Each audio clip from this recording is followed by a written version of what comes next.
الی الکوفہ، یہاں ہے لما قدم معاویۃ الکوفہ، جب معاویہ کوفہ آئے، اقام مغیرۃ ابن شعبہ، تو انہوں نے مغیرہ ابن شعبہ کو کھڑا کیا،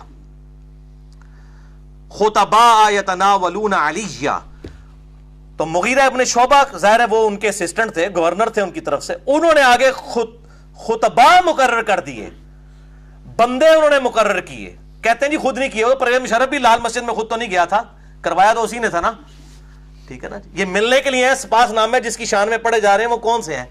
اس میں آپ کو بتاؤں کئی روایتیں ایسی ہیں جو میں نے ابھی تک 5B میں نہیں ڈالی تھی، اگلی پرنٹنگ میں انشاءاللہ ڈالنے لگا ہوں 5B کے اندر، اس کے اندر واقعہ کربلا کا حقیقی پس منظر 72 صحیح الاسناد احادیث کی روشنی میں، اس میں میں سب و شتم والی کئی روایتیں ڈالی ہوئی ہیں، اور اس میں سے ملی ہیں جس میں بائی نیم حکم لگے ہوئے ہیں، مغیرہ ابن شعبہ رضی اللہ تعالیٰ عنہ نے باقاعدہ سیدنا علی کے اوپر خود لعنت کی ہے، لعنت کے الفاظ موجود ہیں، اور بلکہ لوگوں کو حکم دیا ہے کہ علی پر لعنت کرو، اور سعید ابن زید وہاں پہ بھی کھڑے ہوئے، کم از کم 4 مزید روایتیں ابھی تک اس پمفلٹ میں نہیں تھی جو میں اس میں سے انشاءاللہ تعالی اگلی پرنٹنگ میں 5B وہ عربی میں نے ڈال کے اپلوڈ کر دی ہیں، اور انشاءاللہ تعالی یہ آپ اس کو پڑھ بھی سکیں گے اردو میں جب آ جائے گا۔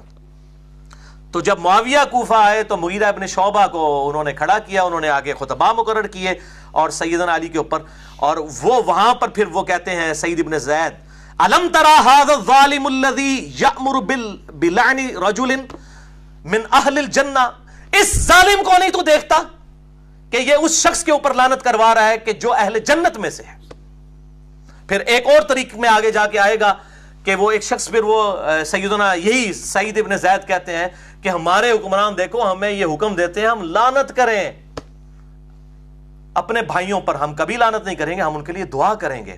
اتنے میں ایک شخص آ کہتا ہے کہ اے سعید ابن زید، میں تو دنیا میں سب سے بڑھ کر مولا علی سے محبت کرتا ہوں۔ تو سعید ابن زید کہتے ہیں تجھے خوشخبری ہو، تو جنتی شخص سے محبت کرتا ہے۔ اس ٹائم بھی جو ہے وہ علی کے چاہنے والے موجود تھے، آج سارے ریال لگا کے بھی کوئی سیدنا علی کی محبت نہیں ختم کر سکتا لوگوں کے دلوں سے۔ احادیث محدثین کھڑے ہیں الحمدللہ، اللہ تعالیٰ نے قیامت تک کے لیے جو ہے وہ حجت تمام کر دی اس حوالے سے۔ تو یہ کہتے ہیں یہ لعنت کرنے کا حکم دیتا ہے یہ ظالم شخص۔ تو یہ الحمدللہ یہ حوالہ بھی میں نے آپ کو فلاں والا پیش کر دیا تاکہ آپ کو یہ پتہ چل جائے۔ اگلی پرنٹنگ میں انشاءاللہ تعالی میں مزید طریق بھی اس کے کئی ایک طرق ایڈ کر دوں گا، اور اس میں کئی اور احادیث بھی آپ کو زبان درازی اور مولا علی پہ جو ممبروں پہ لعنت کروائی جاتی تھی حضرت معاویہ کے دور میں اور بعد میں بھی، اللہ بھلا کرے عمر بن عبدالعزیز کا رحمہ اللہ تعالی وعلیہ السلام المتوفى 101 ہجری کے، انہوں نے یہ ساری لعنت ختم کروائی۔ اور ان اللہ یأمر بالعدل والاحسان والی آیت جو ہے خطبے کے اندر داخل کی، اور الحمدللہ وہ سنت آج تک زندہ ہے، نسل در نسل تواتر کے ساتھ ٹرانسفر ہوئی ہے الحمدللہ۔ اب میرے بھائیو یہ تو تھا بنو امیہ کا، آل امیہ کا ایٹیچیوڈ مولا علی کے بارے میں۔ اب میں آپ کو نہج البلاغہ سے، کیونکہ آج یہ وہ معاویہ کی پارٹی جو ہے نا وہ اہل تشیع کے اندر گھسی ہوئی ہے، مولا علی کی پارٹی کون ہے اور معاویہ کی پارٹی کون سی ہے، علی کا شیعہ کون ہے اور معاویہ کا شیعہ کون ہے، یہ آج آپ کو پتہ چلے گا۔ نہج البلاغہ سے میں بتانے لگا ہوں کہ علی کا شیعہ کون ہے اور معاویہ کا شیعہ کون ہے۔ یہ معاویہ کا ایٹیچیوڈ تو آپ کو پتہ چل گیا رضی اللہ تعالیٰ عنہ، میں تو ان کو رضی اللہ تعالیٰ عنہ کہتا ہوں، دعائیں مغفرت ان کے لیے کرتا ہوں، اور باقی ان کے جو معاملات ہیں اللہ جانے، ان کا معاملہ جانے۔ حق بات الحمدللہ کریں گے، حق نہیں چھپائیں گے۔ نہج البلاغہ سے آپ کو علی کے شیعہ اور معاویہ کے شیعہ کا فرق پتہ چلے گا۔ حجت الاسلام مفتی جعفر حسین صاحب کا اردو ترجمہ، پیج نمبر 571، خطبہ نمبر 204، ورڈ بائی ورڈ میں اس میں اوریجنل بک میں سے پیش کرنے لگا ہوں۔ اور یہ فرحان بھائی یہ بھی دکھا دیجئے ذرا ان کو، چونکہ یہ میں نے پیش کرنا ہے۔ اب یہ بڑا خطرناک ہے، یہ لوگوں کو ہضم ہی نہیں ہونا نا، ساڈے شیعہ پراوانوں اے خلفائے ثلاثہ تے لعنت کردے نے، ویکھو مولا علی نے تے معاویہ تے لعنت نہیں کرن دیتی، اے لعنت کرنا تے معاویہ دی جڑا جاری کردہ جڑا ہے وہ طریقہ ہے، اور میں اس کو بدعت کہنے میں بھی کوئی آر محسوس نہیں کروں گا۔ صحابہ پہ لعنت کرنا بدعت نہیں تو اور کون سی بدعت ہے، حرام قطعی ہے کسی صحابی کے اوپر، وہ بھی فوت ہو چکا ہو۔ تو یہ آپ ذرا خطبہ نمبر دیکھیں 204 پیج نمبر 571 کہ یہ میں اس سے ورڈ بائی ورڈ پڑھنے لگا ہوں جی۔ آپ نے جنگ صفین کے موقع پر اپنے ساتھیوں میں سے چند آدمیوں کو سنا کہ وہ اہل شام پر سب و شتم کر رہے ہیں۔ آج مولا علی زندہ ہوتے تو ان کا دل کتنا دکھتا ان رافضیوں کو دیکھ کے۔ تو مولا علی کیا کہہ رہے ہیں؟ میں کہتا ہوں جی سیم وہ باتیں ہیں جو ہم کرتے ہیں، میں نے یہ پہلے نہیں پڑھی ہوئی تھی، اب میں آپ کو سناتا ہوں. میں تمہارے لیے اس چیز کو پسند نہیں کرتا کہ تم گالیاں دینے لگو. علی کا شیعہ کون ہے دیکھیں، ایک طرف معاویہ اور مغیرہ ہیں، مولا علی پہ مرنے کے بعد بھی لعنت کروا رہے ہیں، اور یہاں پر زندگی میں بھی نہیں کرنے دے رہے، حالانکہ جنگ کے لیے صفین پہ پہنچے ہوئے ہیں. ورنہ تو خوش ہوتے، ٹھیک ہے اور گالاں کڈو بھائی، morال بلند کرو. میں تمہارے لیے اس چیز کو پسند نہیں کرتا کہ تم گالیاں دینے لگو، اگر تم ان کے کرتوت کھولو اور ان کے صحیح حالات پیش کرو تو یہ ٹھکانے کی بات ہے. وہ کہتے ہیں نا علمی طریقے سے غلطی واضح کریں، کرتوت کھولو، علمی جو ہم کہتے ہیں نا علمی طریقے سے واضح کریں، یہ تلوار کے زور کے اوپر دھونس کے اوپر نہیں، علمی طریقے سے غلطی. اگر تم ان کے کرتوت کھولو اور ان کے صحیح حالات پیش کرو تو یہ ایک ٹھکانے کی بات ہے، اور عذر تمام کرنے کا صحیح طریقہ کار یہی ہوگا کہ علمی طریقے سے بتاؤ کہ معاویہ نے یہ کیا ہے. اصحاب بدر اور اصحاب شجر، 80 اصحاب بدر میں سے جنگ صفین میں شہید ہوئے ہیں مولا علی کے ساتھی.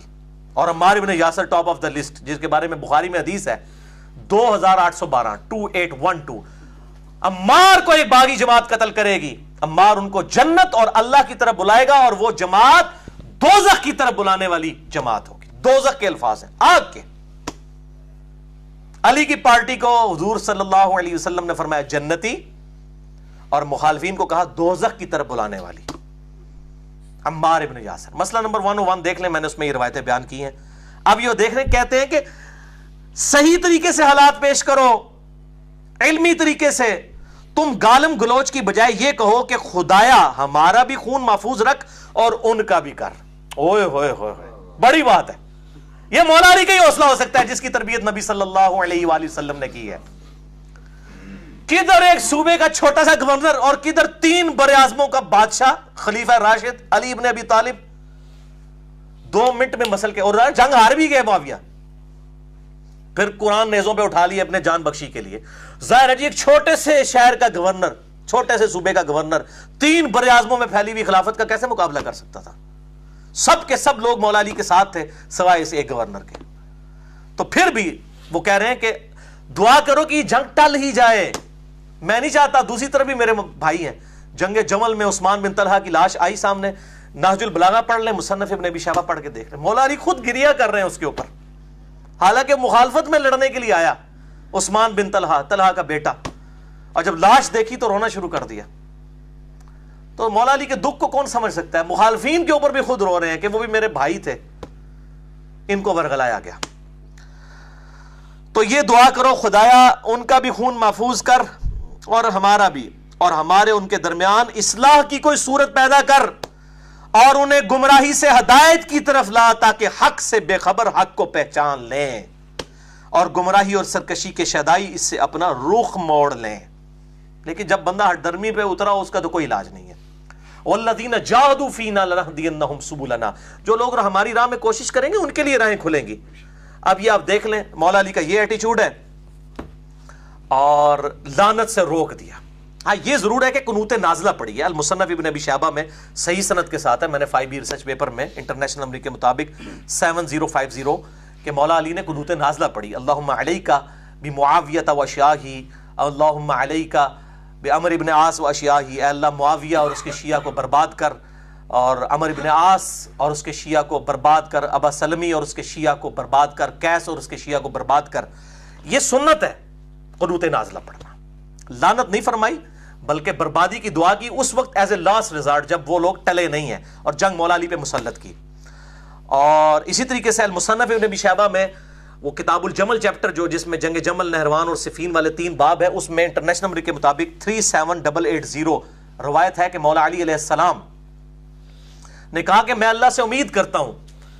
جب جنگ صفین کے مقتولین کے بارے میں پوچھا گیا کہ میرے ساتھی تو ان کو تو نبی نے گارنٹی دی تھی کہ جنتی پارٹی ہے، میں اللہ سے امید کرتا ہوں جن کو معاویہ نے ورغلایا یہ بھی جنت میں جائیں گے. اور یہ آدھی روایت ہمارے وہ سنی لکھتے ہیں، اگلے الفاظ نہیں لکھتے. پھر معاویہ اور میرے درمیان فیصلہ اللہ کی عدالت میں طے پائے گا. معاویہ کو معاف نہیں کیا، لیڈر کو نہیں معاف کیا. ان کا بیچارے وہ بولے تھے قتل عثمان کا ایک پورا ایک ڈھونگ رچایا گیا. بالکل میں تو اب یہ وثوق کے ساتھ پہلے تو میں الفاظ نہیں تھا استعمال کرتا، میں چونکہ علم کے میدان کا شاہ سوار ہوں، میں نے الحمدللہ یہ ساری چیزیں یہ ڈھونگ ثابت کی ہیں. ٹھیک ہے، اور میں نے بخاری سے 4108 نمبر حدیث 4108 پیش کی ہے کہ حضرت معاویہ نے کنایا کر کے عبداللہ بن عمر کو کہا میں تیرے باپ سے زیادہ خلافت کا حقدار ہوں، حضرت عمر کی توہین کی. اور وہاں پہ حضرت عبداللہ بن عمر نے جواب نہیں، لیکن بعد میں کہا میں نے ارادہ کیا میں اس کو اسی وقت کہوں کہ تجھ سے زیادہ خلافت کا حقدار وہ ہے جس نے تجھے اور تیرے باپ کو مار مار کے اسلام میں داخل کیا تھا، قتال کیا تھا، یعنی مولا علی. لیکن میں فتنے کے ڈر سے خاموش ہو گیا اور پھر مجھے آخرت کی نعمتیں یاد آ گئیں. اور راوی کہتے ہیں کہ شکر ہے اس نے اپنی جان بھی بچا لی ابن عمر نے یہ بات کر کے، اور اپنی عزت بھی بچا لی. 4108 کڑوی گولی بخاری میں. اچھا یہ ابن عمر کے جو الفاظ ہیں نا کہ میں اس کو کہوں تیرے باپ کو اور تجھے مار مار کے آج یہ الفاظ صحیح مسلم میں حضرت عمر کے وہ الفاظ ہیں 1258 کہ دیکھنا ان 6 بندوں کے ساتھ جو مخالفت کرے گا خلافت کے معاملے میں تو یہ وہی لوگ ہوں گے جن کو میں نے مار مار کے اسلام میں داخل کیا ہوا ہے. دیکھیں وہی الفاظ ہیں جو ابن عمر نے کہے. دیکھ کیسی کڑیاں ملی ہیں، ٹھیک ہے نا. اور دیکھو انہوں نے پھر بعد میں توہین بھی حضرت عمر کی. اے عبداللہ بن زبان نے مت مار چٹی سی مت تہاڈی کسی اور نے ماری ہے، تہاڈی چندیاں نے تہاڈی مت ماری ہے. اصل وچ بخاری مسلم نے حق گل دس دیتی ہے بھائی. ایا کرو بخاری مسلم کے منکر نہ بنو، منکرین حدیث نہ بنو، صحیح اہل الحدیث اہل السنہ بنو الحمدللہ. تو یہ میں نے 2 روایتیں بتا دی. تو اس حوالے سے میں یہی کہتا ہوں کہ علی کا شیعہ وہ ہے جو صحابہ کرام پہ لعنت نہ کرے، اور معاویہ کا شیعہ وہ ہے جو انہی کی جاری کردہ اس بدعت کے اوپر چلے. باقی جنگ جمل نہروان صفین کے حوالے سے جسے شوق ہو تو میرا ریسرچ پیپر نمبر 5B اور مسئلہ نمبر 101 ہے اہل سنت پاک.com پہ. خلافت و ملوکیت صحیح مسئلہ خروج اور فکر حسین حق پرستی کی علامت ہے. میں معاویہ بن ابی سفیان، مغیرہ ابن شعبہ، عمر ابن عاص، بسر بن ارطاح رضی اللہ عنہم اجمعین کو اس حوالے سے صرف عزت کرتا ہوں کہ وہ اصحاب ہیں. باقی جو ان کے اعمال ہیں وہ اللہ کو خود جواب دہ ہے. میں لعنت کا قائل نہیں ہوں، لیکن ڈنکے کی چوٹ پہ بخاری و مسلم کے احادیث کی روشنی میں ان کی غلطیاں بیان کرتا ہوں. جو غلطیاں الحمدللہ میں نے نہیں ہے، نبی صلی اللہ علیہ وسلم نے پہلی پریڈکشن کی تھی کہ انہوں نے امت کم پانا ہے. یہ میں نے نہیں بیان کی ہے، نبی صلی اللہ علیہ وسلم اور میں عمار کو باغی جماعت قتل کرے گی، وہ اللہ کی طرف بلائے گا، وہ دوزخ کی طرف بلائے گی. صحیح بخاری 2812 یہ نبی صلی اللہ علیہ وسلم کو کوئی ٹیچ کرنا چاہتا ہے؟ Are you want to teach your profit کہ تم نے کیوں یہ نعوذ باللہ من ذالک گستاخی کی ہے اصحاب کی، یہ بات کہہ کے کہ باغی جماعت دوزخ کی طرف بلانے والی. اپنے ایمان کی فکر کریں اس پارٹی کو بچانے کی خاطر کہ اپنا ایمان ہی نہ گوا بیٹھنا. نبی کے ساتھ دشمنی نہ لو اور نبی کے ساتھ ٹکر نہ لو، اللہ کا عذاب آ جائے گا ولیعوذ باللہ تعالی. اور دوسرا لیکچر ہے مسئلہ نمبر 102 فضائل حسین اور یزید کے برے کرتوتوں کے جھوٹے دفاع کے علمی جوابات. یہ 2 لیکچر ہیں اور میرا ریسرچ پیپر نمبر 5B ہے. انشاءاللہ باقی گفتگو ہم اگلے لیکچر میں کریں گے اہل سنت کے حوالوں کے اعتبار سے، اور اس میں پھر آپ کو کئی ایک ٹروتھ اور انشاءاللہ رویل ہوں گے انشاءاللہ تعالی.